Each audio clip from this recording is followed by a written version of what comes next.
어쨌든 여름에 이 선수들이 돌아오게 되면은 또다시 한번 프리시즌을 겪게 될 거고, 이 프리시즌이 끝나고 나면은 다시 한번 임대를 떠날 수도 있어요, 양민혁 선수가. 근데 저는 이 임대가 계속해서 반복이 되면 안 된다고 생각한 것 중에 하나가,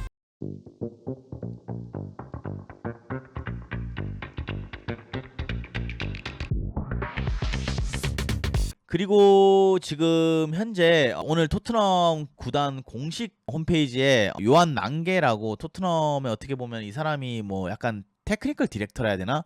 약간 선수 영입하고 요런 부분에서 약간 관리하는 일을 하고 있는 분인데, 이분이 어떻게 보면 지도자도 꽤 오래 하셨어요. 감독 생활보다는 덴마크 쪽에서 코치 생활을 꽤나 오래 하신 분이고, 그리고 축구 선수 활약도 했었어요. 그러면서 랑게라는 사람이 어쨌든 1월 이적 시장에 대해서 뒤돌아보는 인터뷰를 좀 하면서 양민혁 선수에 대한 이야기도 좀 했는데, 그 이야기 중에 하나가 무엇이냐라고 하면은, 임대된 선수에 대해서 좀 물어볼 수 있나요? 윌 랭크셔와 양민혁이 나갔고 루카 군토도 임대로 통해서 나갔는데 그들에게는 얼마나 신나는 일인가요? 그리고 클럽에 얼마나 이게 중요한 일인가요? 이렇게 물어봤어요. 그러다 보니까 랑게가 뭐라 대답했냐면은, 저에게 이 임대 시장은 어린 선수들의 발전에 있어서 가장 중요한 단계다. 그러면서 프리미어리그에 데뷔한 모든 선수의 80% 이상이 임대되었다. 그러니까 이 말은 현존하는 프리미어리그에 있는 선수들 있잖아요. 그 선수들 중에 80%는 어렸을 때 임대를 통해서 하부리그를 돌다가 성장을 했고, 그 이후에 자신의 구단에 돌아와서 제일 강한 프리미어리그에서 데뷔를 해서 좋은 활약을 하고 있다라는 거를 알려주는 거예요. 그리고 이 클럽에서 가장 역사상 중요한 선수를 일부를 데려온다라고 하면은 그들도 발전의 일환으로 임대되었다. 뭐 이 말은 이제 해리케인이 대표적인 예가 될 것 같아요. 해리케인도 어렸을 때 여러 팀들의 임대를 돌았죠. 그러면서 따라서 강력한 임대 프로세스를 갖는 것이 매우 중요하다. 그리고 물론 이제 양민혁과 그 다음에 윌, 루카 이런 선수들과 함께 우리는 그들이 나가서 다른 구단에서 더 좋은 환경에서 더 많은 정규 경기 시간을 갖는 것이 그들의 경력에 있어서 올바른 단계라 생각했고, 그것은 중요한 부분이며 그들은 여름에 돌아올 것이고 프리시즌에 다시 경쟁할 준비가 되었습니다. 이렇게 이제 대답을 했어요. 근데 그리고 난 뒤에 이제 임대 시스템에 대해서 조금만 더 이야기를 해봅시다. 이제 임대되어 있고 정말 좋은 성적을 거두고 있는 선수들도 꽤 있거든요. 그 선수들이 얼마나 더 주의 깊게 지켜보고 임대된 선수들에 대해서 무엇을 말씀해 줄 수 있냐라고 했을 때는, 이제 앤디 스컬딩, 이 사람이 제가 봤을 때는 그 임대 시스템에 대해서 그 구단에서 역할을 하는 사람인 것 같아요. 선수들이 임대 보내고 뭐 돌려보내고 이런 역할을 하는 사람 같은데, 임대 선수들은 그들의 발전에 따라가면 놀라운 일을 해내고 있습니다. 왜냐하면 임대 선수들이 다른 환경에 있을 때 그들은 매일 여기 있지 않더라도 여전히 이 클럽의 일원이라는 느낌을 받아야 하기 때문입니다. 우리는 그들을 면밀히 따라가며 경기를 보고 1년에 한두 번은 그들의 여기 환경으로 돌아와서 그들이 어떤지 듣도록 노력합니다. 그러니까 이 말은 임대를 보낸 선수들을 우리는 계속해서 관리를 하고, 그 다음에 임대를 갔다가 왔을 때 그 팀에 갔을 때 어땠는지에 대해서도 이 선수들과 대화를 꾸준히 나눈다라고 표현을 하고 있어요. 그러면서 이제 우리에게 중요한 것은, 물론 그들이 다른 클럽에 있지만 여전히 그들이 이 축구 클럽의 토트넘의 완전한 일원이라는 것입니다. 그리고 앞서 말했듯이 앞으로 몇 년 동안 이것은 대부분 선수들의 발전과 자연스러운 클럽의 이런 단계가 될 것이다. 이렇게 이제 표현을 하고 있습니다. 근데 이제 여기 이전에 프리미어리그에 데뷔한 모든 선수의 80% 이상이 뭐 임대되었다라고 하는데, 솔직히 토트넘과 같은 약간 이 어린 선수를 굉장히 키우는데 노력하는 구단들은 많은 선수들을 임대를 통해서 성장을 시키는 게 맞아요.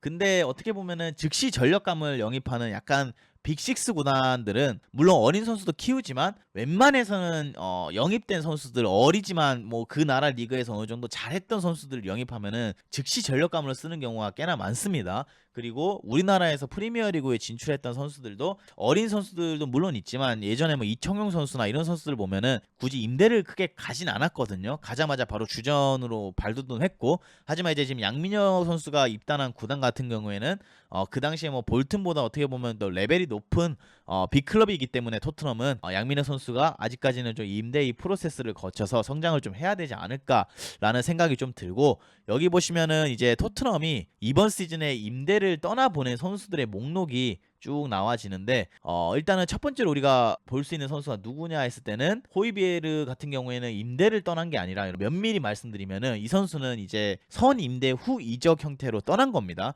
그래서 지금 현재는 뭐 표기에는 임대라고 되어 있는데 이 선수 같은 경우 마르세유에 있다가 올 여름에 완전 이적 계약으로 마르세유 입단할 거예요.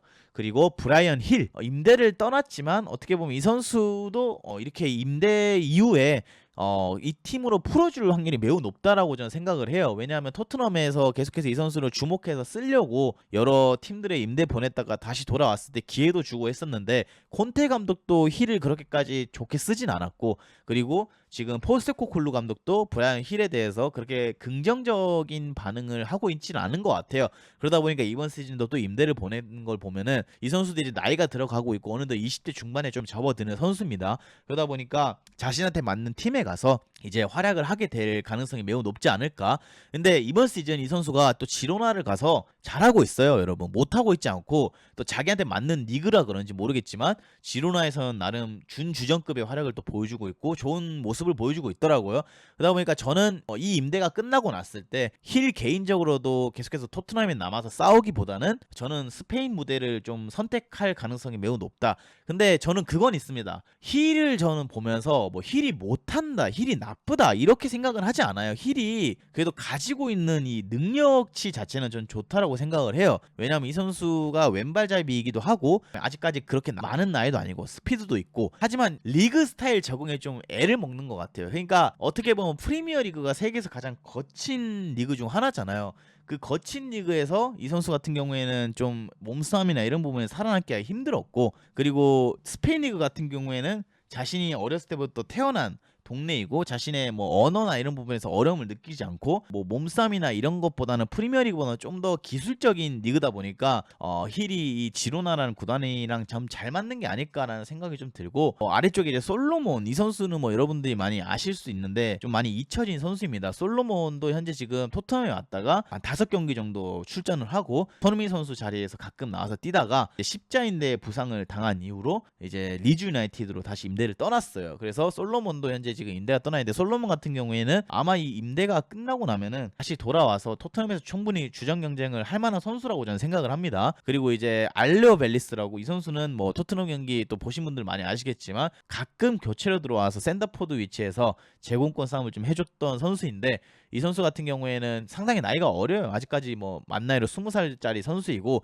지난 시즌에 세비야로 임대를 갔었는데 세비야에서 크게 적응을 좀 못했어요. 그래서 뭐 누군가는 뭐 세비야에서는 약간 그런 말이 나오더라고요. 감독이 원했던 영입이 아니고 뭐 감독이 구단과의 마찰이 너무 잦아가지고 이 선수를 영입하고 쓰지 않았다. 근데 심지어 뭐 세비야 갔을 때는 또 등번호 10번을 부여를 받았었는데 많은 경기에 출전을 못했습니다. 그리고 지금 현재는 에스파뇰에 가서 그나마 경기는 나오고 있는데 아직까지 뭐 이렇다 할 많은 득점을 보여주고 있지 못하고 있는 상황이고, 양민혁 선수 아래쪽에 나오는데 지금 현재 나오는 이 임대생들 중에 가장 어린 나이입니다. 양민혁 선수가 두 번째로 어린 선수가 이제 애슐리 필립스라는 선수인데, 이 선수도 양민혁 선수보다 심지어 한 살이 많은 나이기 때문에 가장 어리고 유망한 선수 중 한 명인 양민혁 선수도 현재 임대 라인업에 올라가 있다. 그래서 양민혁 선수가 이번 QPR 임대를 간 지 얼마 되진 않았지만 현재 벌써 2경기에 교체 출전해서 나오고 있고, 심지어 얼마 전에 열렸던 QPR 홈구장 데뷔전에서는 저 영상도 봤는데 상당히 뭐 그러니까 상당히 패기 있는 모습을 많이 보여주더라고요. 공격적으로 많이 시도하고, 그리고 드리블 돌파나 이런 것들도 전혀 거침없이 하는 걸 보면은 이 선수는 뭐 약간 이 프리미어리그 혹은 뭐 챔피언십 무대를 어렵게 생각하기보다는 그냥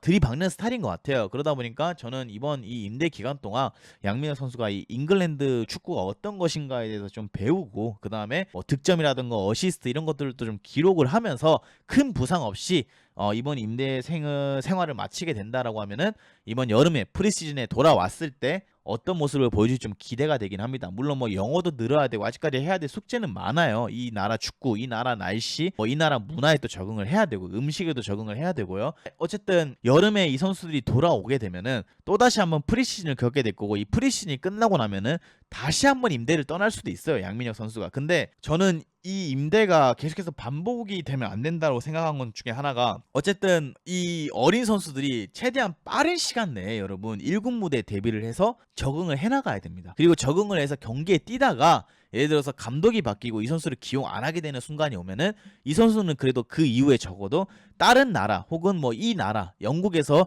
일부 리그에 있는 타 팀으로 이적을 할 수 있는 가능성이 매우 높아져요. 하지만 지금 이 현재 이 상황에서 양민혁을 영입했더니 감독 중 한 명이 포스테코글루가 경질되는 순간 여러분, 양민혁의 입지는 상당히 흔들릴 수가 있어요. 돌아온다고 해서 양민혁이 또다시 뛸 수 있는 확률보다는 또 임대를 전전할 확률이 높아지고, 이 임대를 계속해서 전전하다 보면은 처음에는 뭐 어린 나이니까 괜찮아라고 생각을 할 수 있겠지만 이 시간이 금방 가거든요. 그래서 임대 한 몇 번 돌고 와버리면 두세 시즌이 훌쩍 지나가 버려. 그러다 보면 양민혁도 어느덧 21살, 22살이 돼버리고 양민혁도 어떻게 보면 1부 리그 선수가 아니라 2부 리그 선수로 낙인이 돼버린단 말이죠. 그래서 저는 이번 임대 생활 동안 본인이 최대한 많은 득점 포인트라든가 어시스트 포인트를 기록하면서 임팩트를 남기고, 그 다음에 토트넘의 프리시즌에 참가하게 되면은 이 프리시즌 기간 안에 좀 매력적인 모습을 많이 보여주면서 토트넘이랑 구단 1군 뎁스에 좀 올라가서 계속해서 경쟁을 해나갔으면 좋겠다. 첫 번째는 뭐 손흥민 선수를 뭐 넘어선다라는 생각보다는 일단은 마이키 무어와의 경쟁에서 이겨내는 게 가장 중요한 부분 중 하나가 되지 않을까. 근데 저는 마이키 무어를 뭐 못 밀어낼 거는 없다라고 생각을 해요. 그리고 현재 지금 뭐 QPR에서는 오른쪽 측면 자원으로 계속 분류해서 쓰고 있는데, 이 선수는 왼쪽 측면에서도 충분히 좋은 활약을 보여줄 수 있는 선수이기 때문에 다재다능하게 이 선수를 좀 잘 이용한다라고 하면은 팀에 가장 큰 도움이 될 수도 있다라는 생각이 듭니다. 그리고 그 아래쪽에는 뭐 디바인, 그리고 애슐리 필립스, 스칼렛, 이런 선수들이 현재 임대를 떠나 있는 상황이고, 그래서 어쨌든 이 이적 시장에서 영입된 양민혁 선수가 QPR 현지 팬들에게도 좋은 지금 현재 뭔가 평가를 받고 있고 계속해서 좋은 모습을 보여주고 있는 거는 상당히 긍정적이고, 그리고 이 선수가 워낙 당차고 거침없는 스타일이다 보니까 강원에서 이 10대 나이에 보여줬던 활약 토대로 영국에서도 자신의 이름을 좀 날리지 않을까라는 생각을 좀 해보고 있습니다. 그리고 뭐 어느 나라든 어딜 가든 여러분, 가장 중요한 거는 그 나라에 빠르게 적응하는 겁니다. 여러분, 축구 실력도 매우 중요하지만 그 나라에 최대한 빠르게 적응해서 그 선수들과 잘 어울리고 그 감독과 친밀한 관계 유지하는 게 이 선수들에게 가장 중요한 일인데, 양민혁 선수 같은 경우에는 어쨌든 뭐 그런 부분에 있어서는 큰 적응 없이 잘 하지 않을까라는 생각이 들어서 최대한 빠른 시간에 전 토트넘에서 좀 보고 싶다는 생각이 좀 많이 들고 있습니다. 가장 안 좋은 선례인 뭐 브라이언 힐, 요런 선수들의 선례처럼 계속해서 임대를 돌면 안 되고요. 들어와서 기회가 주어졌을 때 토트넘에서 임팩트를 좀 남기는 게 가장 중요한 일이 되지 않을까. 그리고 QPR이 그나마 좀 다행인 것 중에 하나는 여러분, 일단은 한국 선수들이 뛰었어요. 뭐 박지성 선수라던가 아니면 윤석영 선수도 뛴 팀이기 때문에 일단 뭐 크게 이제 한국 선수들에 대한 선입견이 없는 구단 중 하나고, 또 런던을 연고로 한 구단이기 때문에 양민호 선수가 어쨌든 도시에서 그렇게까지 멀게 느껴지지 않는 곳에 이적을 한 모습을 좀 볼 수가 있습니다. 그래서 북런던 연고로 하고 있는 토트넘, 그다음에 런던 연고로 하고 있는 QPR, 그다지 먼 거리가 아니기 때문에 양민호 선수가 좀 더 생활하는데 불편함이 많이 없을 거라고 저는 생각을 합니다.